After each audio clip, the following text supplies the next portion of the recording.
नमस्कार, आपका स्वागत है जम्मू लिंक्स न्यूज़ में। और मैं हूं विशाल शर्मा। कहते हैं किसी चीज़ की अगर शुरुआत अच्छी हो तो पूरी संभावना रहती है कि उसका समापन यानी कि उसका अंत भी अच्छा होगा। लेकिन इस बार नवरात्रों की शुरुआत जो थी वो कश्मीर में सिविलियन और सेलेक्टिव किलिंग के साथ हुई थी। आपको याद होगा दीपक चंद और सुखिंदर कौर की हत्या आतंकियों ने की थी पहले नवरात्र पर।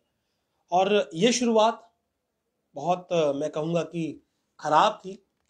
और चलते चलते पुंछ तक ये बात पहुंची और इसी बीच हमारे 5 जवान शहीद हुए और उनमें एक जेसीओ भी शामिल था। अब हम नवरात्र महोत्सव जो है उसकी समापन पर है। आज दशहरे का पर्व है और कल नवमी थी।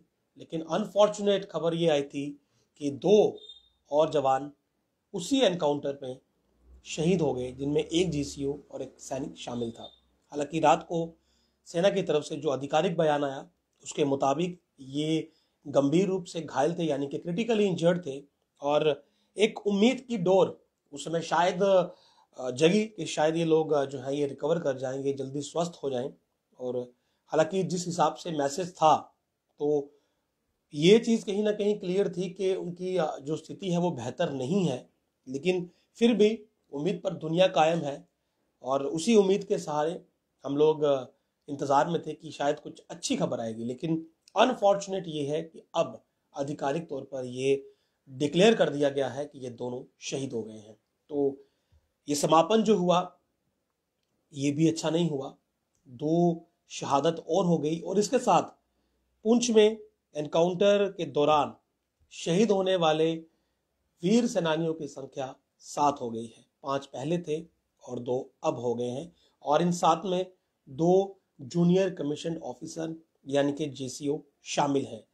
तो ये इस समय का ऑफिशियल स्टेटमेंट है। और आज के दिन हम इन सभी अपने सुप्रीम सेक्रीफाइस करने वाले इन वीर जवानों को जम्मू लिंक्स न्यूज़ जो है वो श्रद्धांजलि अर्पित करता है, श्रद्धा सुमन अर्पित करता है। और उम्मीद ये करता है कि दोबारा ऐसी खबर पढ़ने को ना मिले, अच्छी खबर हो वो हम आपको सुनाएं ताकि आपको उससे लाभ मिले। लेकिन इस प्रकार की दर्दनाक खबर जो है वो यकीन मानिए पढ़ने के लिए ना ही रूह राजी होती है और ना ही मस्तिष्क इसकी इजाज़त देता है। लेकिन खबर है, आप तक पहुंचानी है। तो ये इस समय आप ये कहें कि आज की जो सुबह है इसकी शुरुआत कतई अच्छी नहीं हुई है। ये बुरी खबर सुबह हमें मिली और इंतज़ार में थे कि हम कब ये खबर आप तक पहुंचाएं, क्योंकि कुछ खबरें ऐसी होती हैं जो कि शायद सुबह के समय कोई सुनना ना चाहे। लेकिन अनफॉर्चुनेट था, रात को हमने आपको बताया था कि ये दोनों क्रिटिकली इंजर्ड हैं। हालांकि उस वक्त भी हमारे सूत्र हमें यही बता रहे थे कि ये दोनों वीर गति को प्राप्त हो चुके हैं, ये दोनों शहीद हो चुके हैं। लेकिन सेना की तरफ से जो आधिकारिक बयान आया था उसके मुताबिक ये गंभीर रूप से घायल थे और उपचाराधीन थे। लेकिन सुबह होते होते अब ये ऑफिशियल हो चुका है, यानी कि आधिकारिक तौर पर इस बात की पुष्टि हो चुकी है कि ये दोनों जो हैं ये अब हमारे बीच नहीं है। ये दोनों भी वीर गति को प्राप्त हुए हैं और ये दोनों शहीद हो गए हैं। मेंढर सब डिवीज़न का इलाका है, पुंछ डिस्ट्रिक्ट है और यहाँ पर सोमवार से ही एक बड़ा ऑपरेशन जो है वो चल रहा है। आतंकी जो हैं वो यहाँ पर घुसपैठ करके आए थे और उसके बाद इनिशियल जो गन फाइट हुई थी उसमें हमारे 5 जो जवान थे वो शहीद हो गए थे, एक जेसीओ उसमें शामिल था।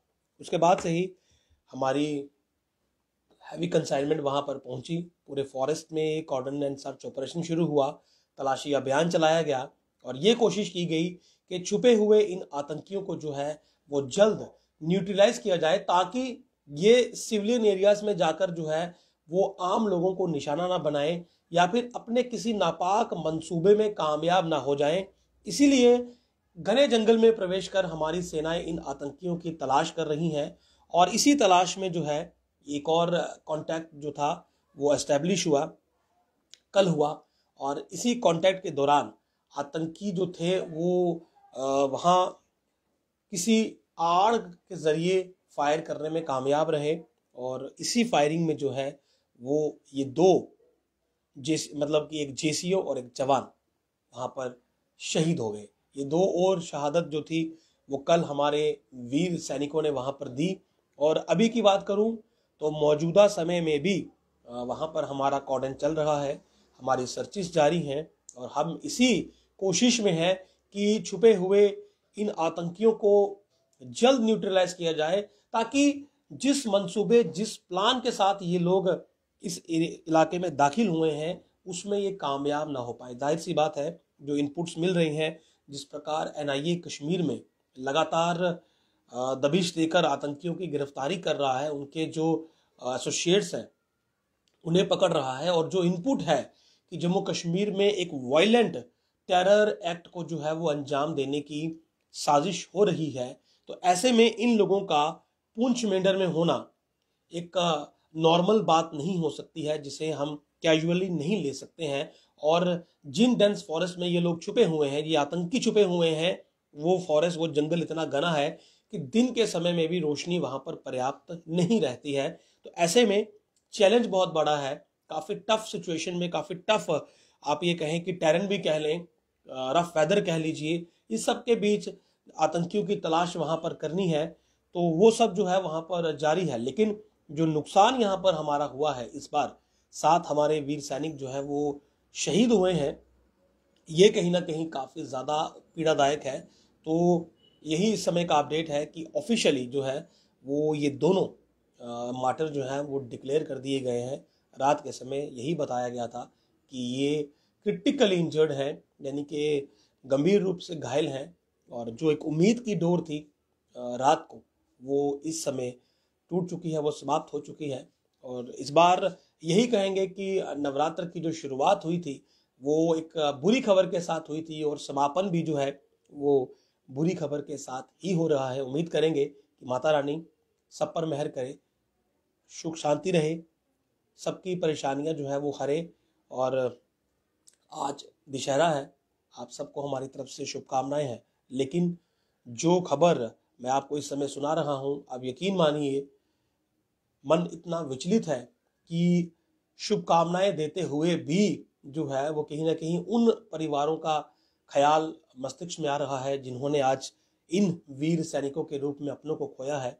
और देश जो है वो इनकी शहादत को सदैव याद रखेगा, नमन करेगा, और उम्मीद करेंगे कि आज ही के दिन जो है वो अच्छी खबर भी आए कि इन आतंकियों का, जिन्होंने ये यहाँ पर जंगल में छुप कर घात लगाकर जो है वो इन 7 सैनिकों को अब तक अपना निशाना बनाया है, उन आतंकियों का भी सफाया आज ही की तारीख में हो जाए, इसी की आज दुआ करेंगे।